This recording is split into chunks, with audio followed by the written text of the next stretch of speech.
Eto na, sa wakas, Robin Padilla biglang nagpaalam na mag-resign, aalis na ho diyan po sa Senado. Magre-resign siya na ngayon na araw na ito. Alright, welcome back to my YouTube channel. I'm Andy's Vlog. Mga kaibigan, ngayong araw na ito ay hindi na po nakatiis itong si Robin Padilla.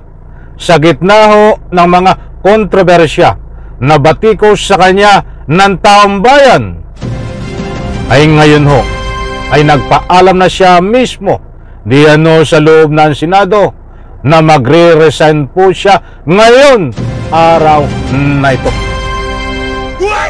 Isa-like muna sa video na ito kung nagustuhan nyo po. Sabay-sabay po nating i-like ang video na ito. Sa lahat ng hindi pa nakasubscribe dito sa aking YouTube channel, please subscribe. Pwede rin po kayo mag-share ng video na ito. Hindi po ito fake news. Unang kuho kayo. Gusto kong ibahagi sa inyo. Nakalilipas lang ho na halos magwala diyan sa loob ng Senado ni Robin Padilla. Muli ko pong inuulit, ngayon na araw na ito, magre-resign na po itong si Robin Padilla. Kapag mayroon po kayong pagkakataon, samahan niyo po ako. Panoorin hanggang dulo ang vlog na ito. At nang sa ganon, lubos po nating maunawaan. Heto! Nako, anak ng katakot-takot. Bumigay ka din, ano? Ikaw ba ay nakonsensya na? Ay sayang lang naman ng pinapasweldo sa iyo eh. Tama lang ang desisyon mo na ikaw ay mag-resign mismo diyan sa loob ng Senado ngayong araw na ito. Ito, mga kaibigan, ang buong resibo. Ang nagsasagawa ng lupang hinirang, ito po'y nag-iisang Diyos. Dito po nakasalalay ang aming pananampalataya. Handa po kaming magpakamatay para dito. Sana po wag pong gamitin ito para siraan ako. Dahil sinasabi ko po, mahal na tagapangulo, kung gusto niyo ako mag-resign, ngayon na, kung gusto niyo. Wag niyo akong siraan. Ayun mga kaibigan, medyo puputulin ko ng kaunti. Matindi ho ito. Mga mahal kong taga-subaybay, kaya sabi ko nga po sa inyo, ay panuurin hanggang dulo ang vlog na ito. Sapagkat una pong entrada pa lang, ang sabi ni Robin Padilla, ay magre-resign siya ngayon na, mga kaibigan. Ano po mga kaibigan ang masasabi nyo ho doon? Any reaction? Diyan po sa comment section. Inaanyayahan ko po kayo magbigay ng anong public opinion. Pabor po ba kayo na ngayon na mismo mag-resign diyan sa Senado itong si Robin Padilla? Diyan po sa comment section, karapatan nyo magbigay ng anumang public opinion. Eto ho. Meron pong naglabas na isang journalist ito, isang istasyon, na sinasabi na ako daw po ay nagngat-ngat dito sa loob ng Senado. Ito po ay, ano po yung middle finger po. Habang tayo daw po ay nagsasagawa ng lupang hinirang, nagpa-flag ceremony, ako daw po ay nagngat-ngat. At ito po ay naging malaking issue. Ako po ay nagtataka, Ginoong Tagapangulo, sapagkat noong pong dati na binigyan ako ng issue na isang chismis, naglabas po kagad ng ating Sergeant of Arms ng report at binigay niya po kagad sa media. Ito po, wala pong kahit na sino. Mas matindi pa mga kaibigan, dahil talagang tinuluyan ni Robin Padilla na siya ay magre-resign ngayong araw na ito. Iyan ho ang kanyang pinangatawanan. Kaya't importanteng mahalaga mga kaibigan, panoorin po natin kahit hanggang gitna lang. At nang sa ganon, lubos nyo pong maunawaan ang pagpapaalam ni Senador na madamdamin diyan po sa loob ng Senado ni Senador Robin Padilla. Ito ho. Paliwanag na hindi ko po ginawa. Ang tanong ko po, meron po ba tayong tinititigan sa tinitingnan dito? Kasi napakabigat po ng akusasyon nito sa harapan po ng ating bandila. Ako po'y magngangat-ngat. At gusto ko pong ipaalam sa ating mga kasama, kung politika lang, handa po ako mag-resign.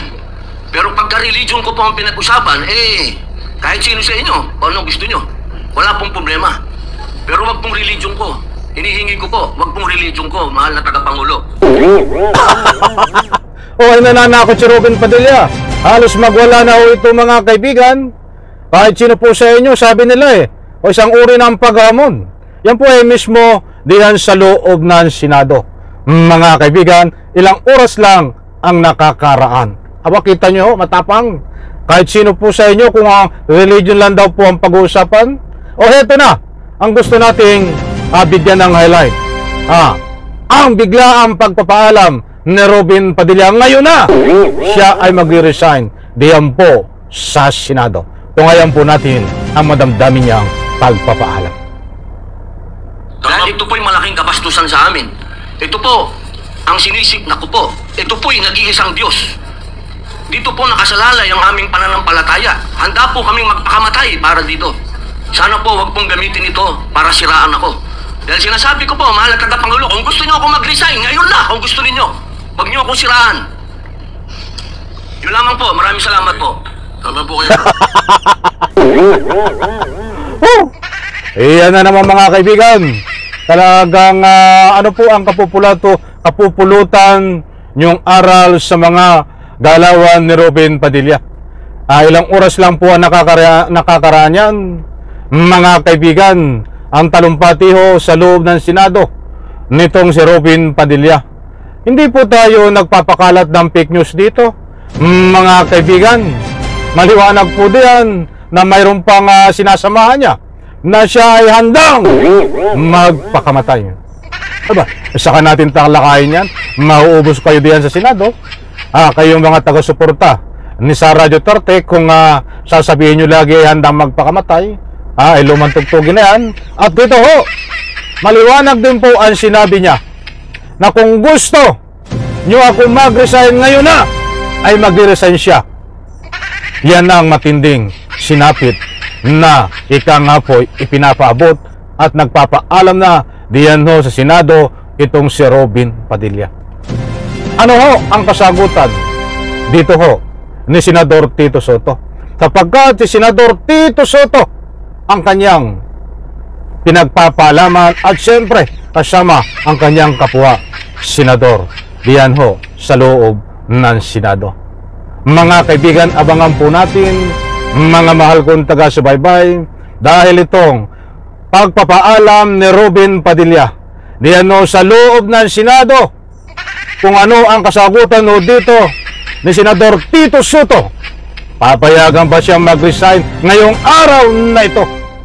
Dahil maliwanag po ang pagpapaalam ni Robin Padilla na naghamon siya na siya ay magre-resign ngayon na, kung yan ang gusto niya, mga kaibigan, at naghahamon pa siya. Alam ko mga kaibigan, nakuha nyo ang gusto kong ipunto dito. Bigyan po natin ng parto. Nandiyan po ang mga dahilan kung bakit siya magre-resign diyan ho sa Senado. Yan ho ba sinasabi ni Robin Padilla ay bawang pagaguhan lang niya? Pangangatawanan ba o papayagan o ano ang mangyayari ho dito? Abangan po natin, dahil ho dito mas kapanapanabik ang ika nga po'y desisyon nitong si Senador Tito Soto dito ho sa kanyang ika nga po'y hatol bilang isang Senate President kay Robin Padilla. Papayagan pa siyang mag-resign o tuluyan siyang palalayasin diyan ho sa loob ng Senado ngayong araw na ito. Diyan like ko sa video na ito. Abangan po yan mga kaibigan. Kapanak-panagin.